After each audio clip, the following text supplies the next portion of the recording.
Panthers, Brahmas. Odds makers have this one at a coin flip. Short favorite for Michigan at 1.5. Total sitting at 41.5.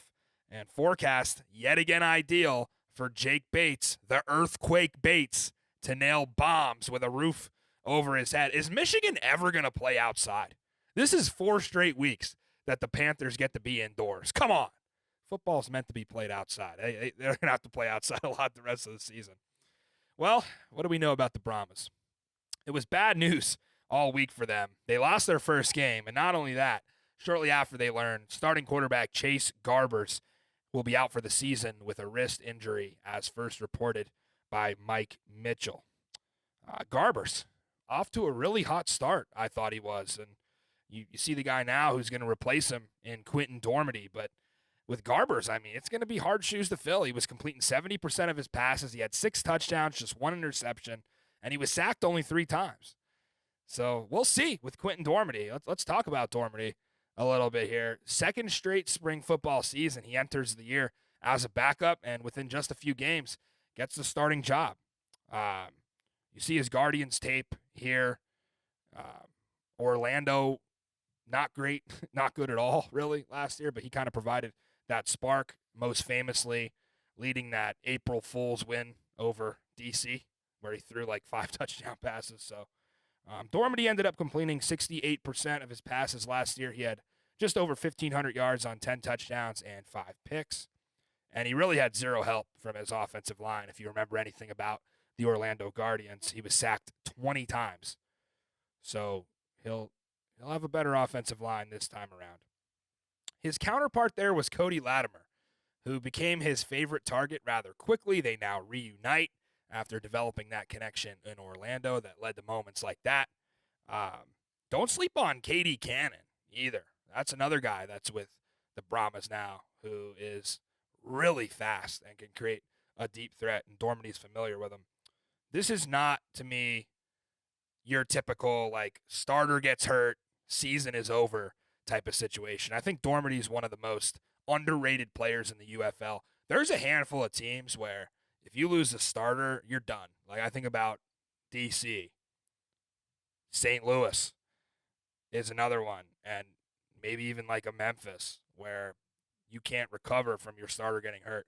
San Antonio got these 2 guys for a reason, and I think Dormady is capable of picking up right where Garbers left off. He's an accurate passer, not as mobile as Chase, but I think he can make all the same throws, and I'm really excited to see him in an offense that has 10 times the weapons that Orlando did last year.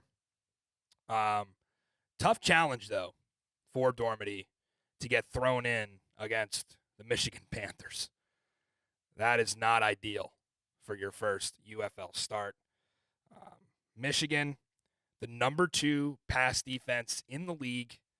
They haven't allowed a single explosive pass play of more than 35 yards on the whole season. That is impressive considering some of the big plays that we've seen week in and week out. Michigan is not giving those up. I'll give Colin Bauer his flowers yet again. First-year defensive coordinator. Mike Nolan has him calling the defense this year, and you got to think he's licking his chops with a guy like Dormady, who, might not have got that many first-team reps coming in and, is maybe not as good as Chase Garbers, but, it's a different kind of game plan that Michigan's going to have. Michigan defense, they've been lights out on third down.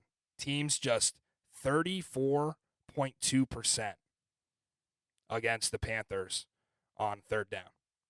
On paper, of course, I'm going to give the edge to the Michigan defense here. Now, they've had a pick in each of their last couple of games, but I don't know if it's as much of an edge as odds makers think, and maybe the public thinks, flipping this line from opening San Antonio -1, kind of around a pick, to now gaining steam to Michigan -1.5. San Antonio is still faster at the skill positions. Cody Latimer is going to be a problem, and I just don't know how much I trust the Brahmas offensive line. I mean, I guess you had to give them credit from last week, but they lost 2 starters for the year now in Mollett and Island. So, I mean, they only have 2 tackles on their offensive line rostered right now. But they didn't give up a sack against St. Louis. So still some good players up there. But I do expect Breland Speaks, who you just saw there, to be a guy who can get home a few times. So again, small edge to the Michigan defense. Quick note for you, Zook. San Antonio, they signed Juice Ellison, your guy, now back in the league with Anthony McFarland on the injury report.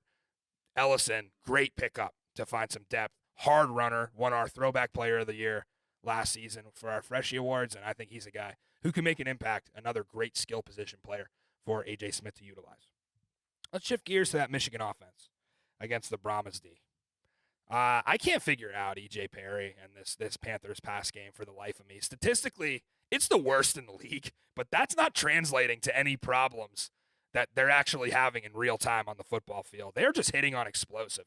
I actually did some research for you guys on pass plays of more than 40 yards among UFL offenses this season. Here's what I find. Michigan has 4. That leads the league. For perspective, Birmingham, 2. So even wilder. When you look at those and you break it down, those 4 completions of more than 40 yards for Michigan, that makes up 42% of their entire passing output. 4 plays. Just a statistical anomaly. So you have to think at some point these explosives will slow down. Or will they? Will they just keep burning people in the back half of the defense? You got to look at this week as an opportunity for the Brahmas pass defense, who is actually tops in the league against the pass, so they have that going for them. They allow less than 175 yards a game through the air. Very good number. They've only given up 2 passing touchdowns as well. So I said last week, Michigan's offensive line across all of the UFL was the most impressive unit in the league, not among just offensive lines. I think they had the performance of the week across the entire position unit of the UFL. I was shocked with a few starters hurt, what they were able to do against a really tough Houston front 7. They protected Perry, and they gave him time. And some of those guys were battling injuries. And yet again, you have 2 guys on the injury report banged up. It could get tricky here with the pair of tackles not practicing this week. So San Antonio defense expected to get their best pass rusher back in Delonte Scott.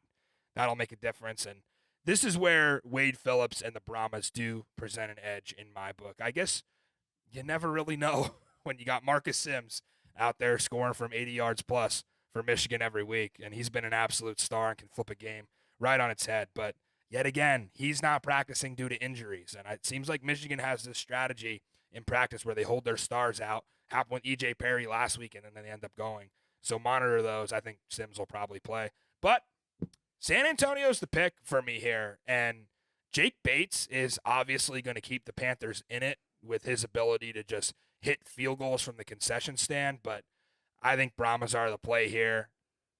Not going to make it a best bet, but I do kind of lean the over, which, of course, Zook is on the exact opposite side again. This is the only crossover game that I'm going against the XFL. No, it's not. You picked Birmingham, and I counted on you. Yeah, I did. Come on, I'm on an island out here all by myself. Listen,